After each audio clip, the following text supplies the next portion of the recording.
अस्सलाम वालेकुम, welcome back. जी, तो आज हम पढ़ रहे हैं आर्टिकल नंबर 153। यहाँ पे इसके आगे से काफ़ी सारे आर्टिकल्स हैं जो ऐसे होंगे जो आपको समझने वाले भी हैं, कुछ याद करने वाले भी हैं। इसमें एमसीक्यूज आ सकते हैं। इसमें चीज़ अब आगे ना काउंसिल्स की बात हो रही है, कुछ समन्स होंगे, कुछ काउंसिल्स होंगे, जिनके सबसे पहले आपको याद रखना होगा कि इनकी नंबरिंग कितनी है। अगर कोई भी कम्युनिटी बन रही है तो उसकी नंबरिंग कितनी है, कोई काउंसिल बन रही है तो उसकी नंबर कितनी है, ठीक है। कोई कमीशन बन रहा है तो उसके मेंबर कितनी है, कोई कमेटी बन गया तो उसके मेंबर कितने होते हैं, उनके हेड कौन होते हैं और इनके हेड कौन होते हैं, बस ये याद रखिएगा, ठीक है।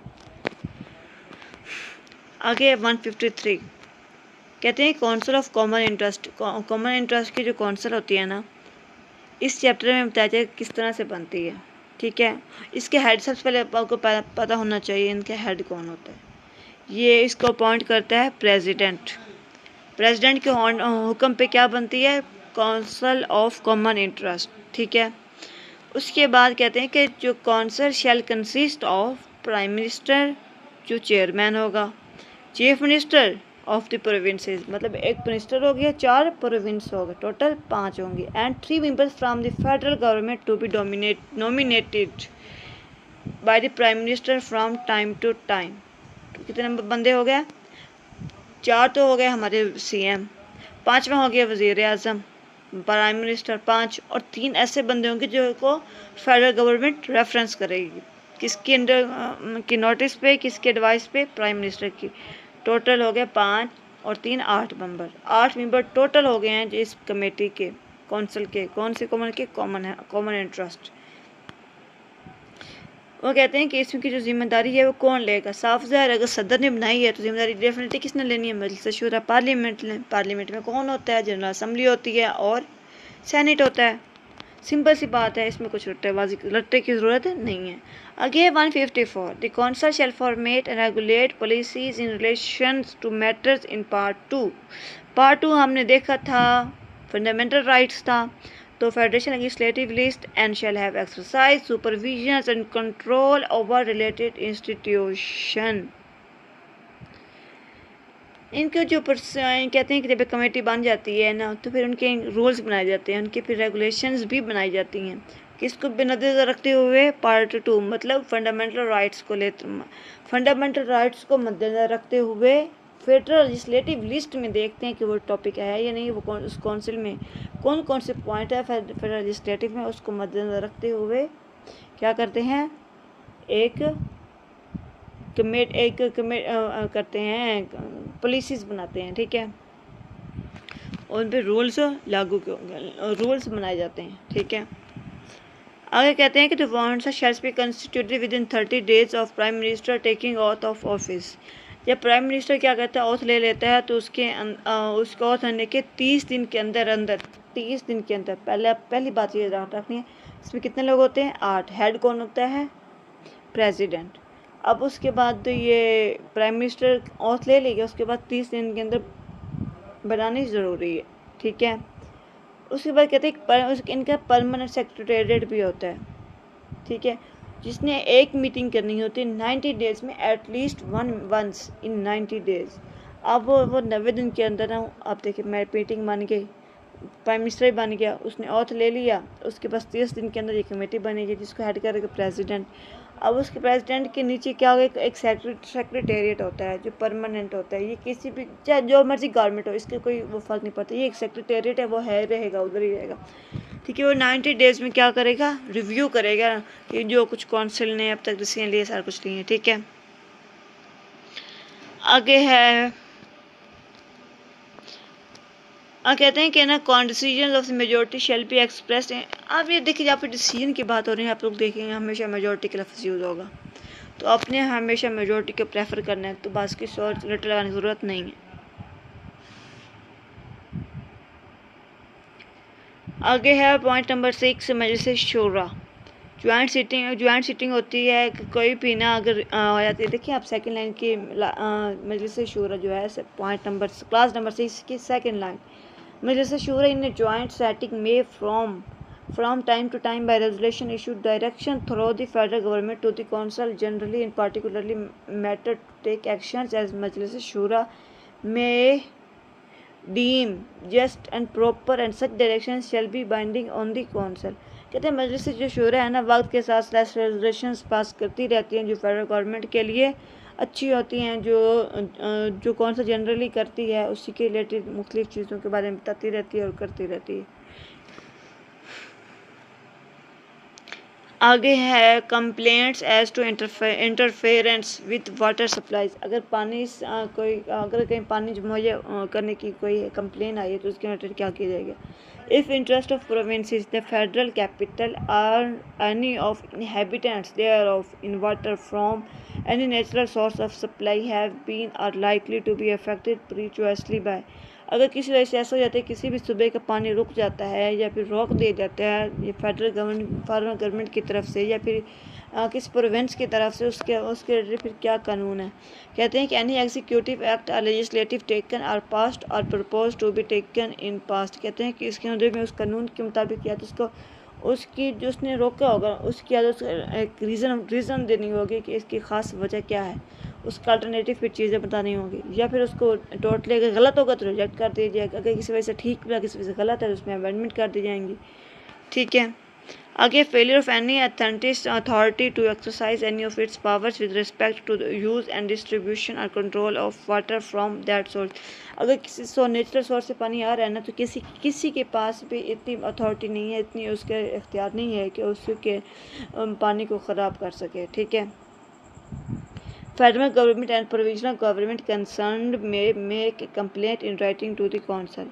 जो होते हैं फेडरल गवर्नमेंट या अगर किसी भी गवर्नमेंट को कंप्लेन है तो अपने काउंसिल को कंप्लेन लिख सकती है।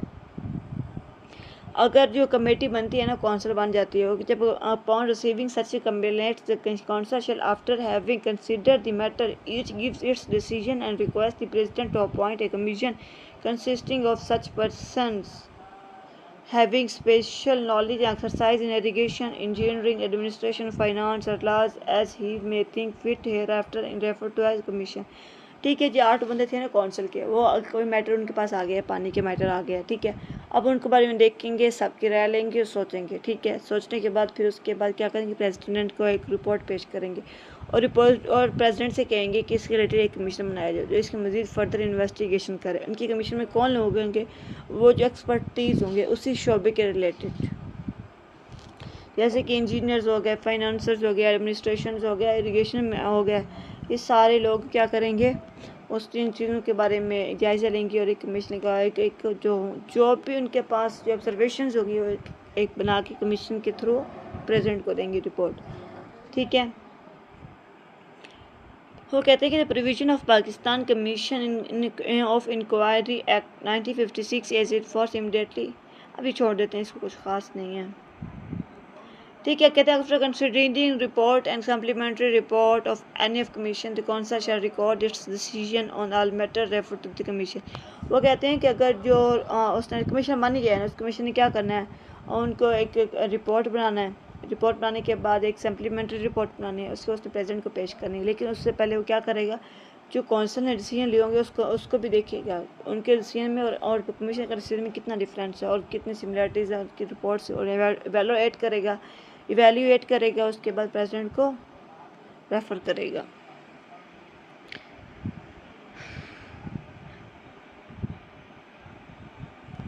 वो कहते हैं कि ना no proceeding shall lie before any court at the instance of any party to the matter which is or has been in issue before the council. वो कहते हैं कोई भी एक ऐसा इशू आ जाए जो काउंसिल के सामने पेश किया जाता है ना, तो अगर वो उसको चैलेंज नहीं किया जा सकता कोर्ट में। कहते हैं इसकी वजह क्या है, क्योंकि उन्होंने एक कमीशन बना कर डिसीजन लेना होता है, डिसीजन लेने के बाद उन्होंने फिर आगे प्रेसिडेंट को देना होता है, जिसने क्या करनी होती है वो एक डिसीजन कमीशन बनाता है, वो बताते हैं क्या है उनकी जो कंप्लेन की है वो ठीक है या गलत है, उसके बारे में डिसीजन तो उसी नहीं करना होता है।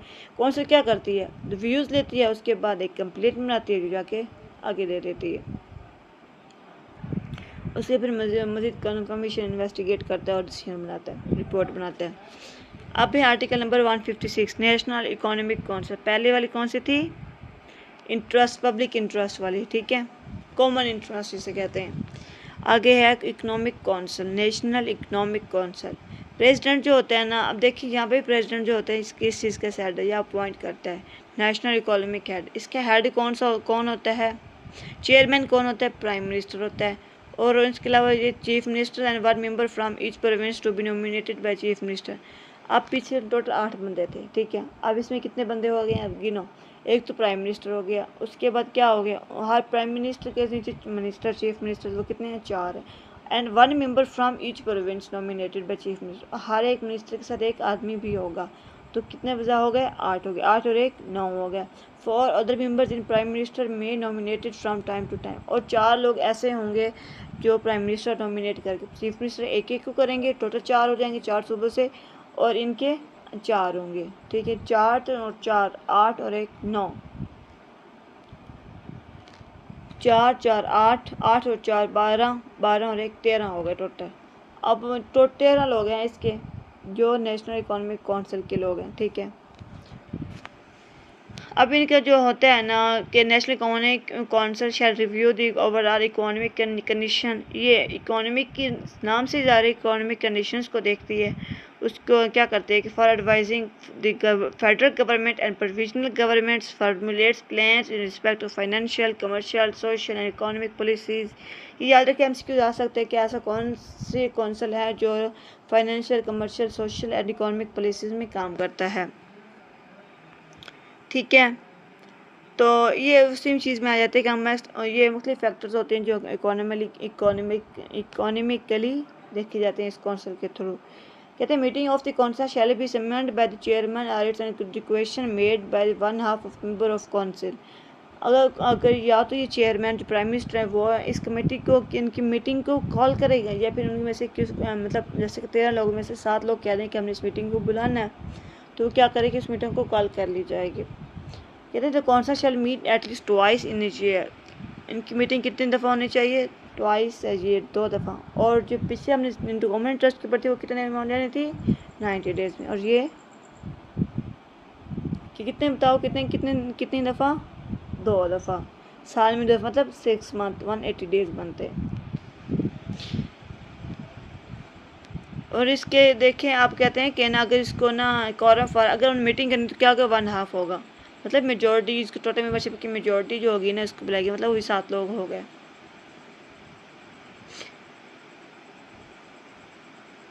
अब ये चीज़ वही देख लेंगे इनके इसका जो होता है रिस्पॉन्सिबल कौन? प्रेसिडेंट होता है। प्रेसिडेंट को कौन हेड कर रहा होता है? वो प्रेसिडेंट किस चीज़ के हेड कर रहा? सेनेट को। सेनेट के और इसके क्या आ जाता है? पार्लियामेंट आ जाता है। तो एनुअल रिपोर्ट कहाँ पे की जाती है? पार्लियामेंट में की जाती है। एनुअल रिपोर्ट जो सबमिट रिपोर्ट की जाती है पार्लियामेंट में की जाती है, और पार्लियामेंट क्या करता है? उसको उसमें से उसको पास करता है, बिल या जो भी रेगुलेशंस करना है उसको देखना और एनालाइज करना, उस पर डिबेट करनी, तो करते ही जाता है, ठीक है। उसके बाद आर्टिकल नंबर 157 ये है बिजली के रिलेटेड, इलेक्ट्रिसिटी। देखें अब ये वो टॉपिक आगे है जो हमारे समझने वाला है, और हमें पता चलेगा कि जो बिजली जो होती है ना ये कैसे ये हमारे सूबे में चल रही है, इसका मैकेनिज्म किस तरह का है, ठीक है। वो कहते हैं कि फेडरल गवर्नमेंट जो होती है may in any province construct or cause to be constructed hydro electric or thermal power installation or grid station for generation of electricity and lay or cause to be laid inter provincial transmission lines. वो कहते हैं जो हुकूमत होती है ना वो किसी भी सूबे में अगर कोई उनका प्रोजेक्ट है, हाइड्रो इलेक्ट्रिक है या थर्मल पावर का है या ग्रिड स्टेशन बनाने का है ना, तो बिजली की पैदावार के लिए तो वो बना सकती है। इस तरह की इसके अंदर कोई रोकथाम नहीं है, ठीक है। आगे कहते हैं कि federal government prior to taking decision to construct or cause to be construct hydro electric power station in any province shall construct provisional government concern. अब वो बता रही है कि अगर उसमें कंसर्न करना चाहते हैं ना तो उस एक बात गवर्नमेंट से बात डेफिनेटली वो ऑब्वियसली वो बात तो करनी पड़नी है। प्रोविजनल गवर्नमेंट से बात होगी तो ही जाके ना इसके फाइनलाइज किया जाएगा ना, इसकी डिबेट हो जाएगी। अब इसमें कहते हैं to government of a province में to extend electricity is supplies to that province from a national grid require supply to be made in bulk of transmission and distribution within the province. वो कहते हैं अब electricity तो बन जाएगी, वो कहते हैं वो क्या करेगा, वो उस सूबे के उस नेशनल ग्रिड से बिजली पैदा होगी ना वो उनकी ज़रूरत को पूरी करेगी, वहाँ के लोगों की ज़रूरत को पूरी करेगी और कोशिश की जाएगी कि वो पूरे सूबे में उसको डिस्ट्रीब्यूट कर दिया जाए। वो कहते हैं कि लेवी टैक्स, जो हैवी टैक्स हो जाते हैं ना, वो कहते हैं consumption tax with in the province में जो होते हैं ना टैक्स, उसके रिलेटेड चीज़ें आ जाती हैं। उसके construct power houses and grid station and let transmission lines for use with in the province में मुख्तलिफ, ये आप देखो मतलब खंबे वगैरह लगाए जाते हैं, उनके मीटर लगाए जाते हैं, ट्रांसफार्मर लगाए जाते हैं, उसके बाद वे तारों के ज़रिए एक जगह से दूसरी जगह तरसील की जाती है। वो कहते हैं कि ये जब कोई भी एक हुकूमत किस जगह बनाना चाह रही होती है ना प्रोविजनल की हेल्प से, तो उस जगह उसकी ज़िम्मेदारी होती है कि वहाँ से आगे जितने भी लोग हैं ना, जितने जहाँ तक उनका प्रोजेक्ट है उस पास साइन कर सकते हैं, उनकी बिजली जा सकती है, वहाँ पे जाके अपनी तारें फैलाएंगे, अपने ट्रांसफार्मर लाएंगे, ग्रिड स्टेशन बनाएंगे, उस जगह पर वो ज़मीन लेंगे और उनको जो खर्चा वगैरह हो गया वो उनको फेडरल करेगी, और इसमें जो मज़दूर वगैरह होंगे वो क्या प्रोवाइड करेगी, प्रोविजनल असम्बली। तो इस तरीके से एक ग्रिड स्टेशन बन जाता है, उसके बाद पावर हाउसेस बनते हैं, फिर एक बिजली पैदा होती है, जो मुख्तलिफ डिस्ट्रीब्यूट किए जाते हैं।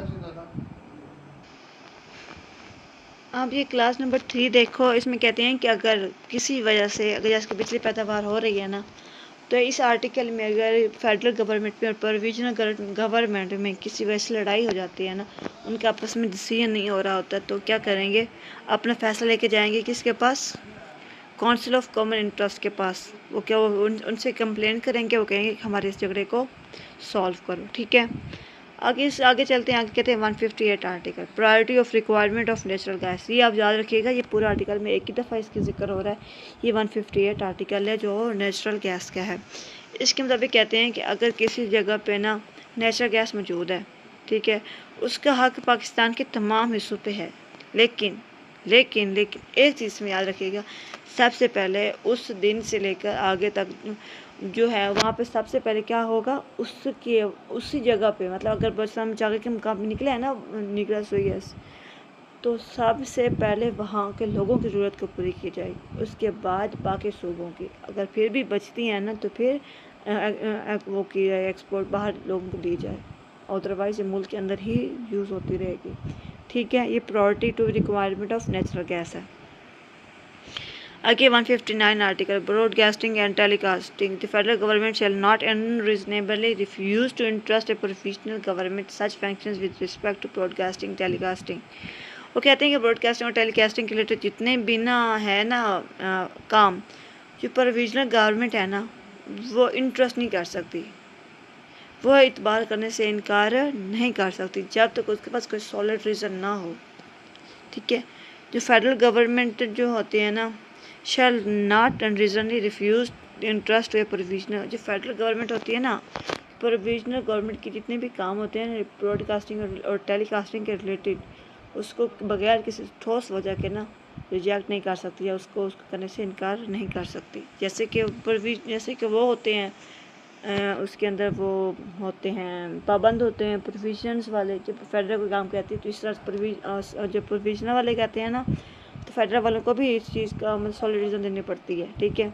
जैसे कि to construct and use transmitter in province, कहते हैं गवर्नमेंट क्या कहती है, कहते हैं सुबह में ट्रांसमीटर इस्तेमाल करना चाहती है या कंस्ट्रक्ट करना चाहती है, रेगुलेट करना चाहती है, impose fees in respect of, किसी चीज़ में फ़ीस इम्पोज करना चाहती है, कंस्ट्रक्शन करना चाहती है, ट्रांसमीटर्स को करना चाहती है, रिसीविंग ऑपरेटर्स इन प्रोविंस इस चीज़ का ऑपरेटर्स रिसीव करने हो, ठीक है। Province that nothing in this class shall be construed as requiring the federal government to entrust to any provisional government any control over the use of transmitter construct and maintenance by the federal government or by person authorized by federal government or over the use of receiving apparatus by persons who are authorized। वो कहते हैं कि federal government पास को interest करना ज़रूरी है, किसको, provisional government को, ठीक है। इसका मुकम्मल जो इस्तेमाल है ना, वो कंस्ट्रक्शन है, इस्तेमाल है, मेंटेनेंस है, वो फेडरल गवर्नमेंट कर सकती है। फिर फेडरल गवर्नमेंट क्या करती है, उसके अथॉरिटीज़ किसी शख्स को देती है तो वो कर सकता है, ठीक है। उसके बाद any function so interested in provisional government shall be exercise subject to such condition as may be imposed. आगे देखते हैं कि if any question arise whether any conditions imposed to ethic provisional government are lawfully imposed, ठीक है। अगर जो provisional government है ना, वो अपने वो एक कानून के तहत किसी चीज़ कंडीशंस को ना इम्पोज करती है, लेकिन एक वहाँ पे एक सवाल खड़ा हो जाता है, या फिर फेडरल गवर्नमेंट से इसको इनकार कर देती है, या उसके जो काम करती है ना उसको मतलब वो सही नहीं समझती, तो कहते हैं कि तब उसमें उस पर कौन फैसला करेगा? Chief justice of Pakistan. ठीक है, तो चीफ जस्टिस ऑफ पाकिस्तान के इनके ऊपर डिसीजन लेगा, बताएगा कौन ठीक है कौन गलत, या फिर क्या करना, उनके रूल्स और रेगुलेशंस वो क्या करेगा, एग्रीमेंट क्या कि चीफ जस्टिस करेगा। ठीक है, और कहते हैं कि nothing in this article shall be construed as restriction the power of federal government under the constitution for prevention of any grave menace for peace. बस ये ठीक है, ये तो खास कुछ भी नहीं है। जो चीज़ आपको बतानी थी वो आपने कर ली है जी। तो हमारे पार्ट हो गए हैं 5 कंप्लीट। अब है पार्ट नंबर 6 जी। तो वीडियो भी हमारी 20 मिनट की बन चुकी है, तो बस आज के लिए इतना ही काफ़ी है। तो फिर हम अगला सेशन स्टार्ट करेंगे बाकी का चैप्टर नंबर 6 पार्ट नंबर 6 कल से जी। ओके जी, अल्लाह हाफिज़।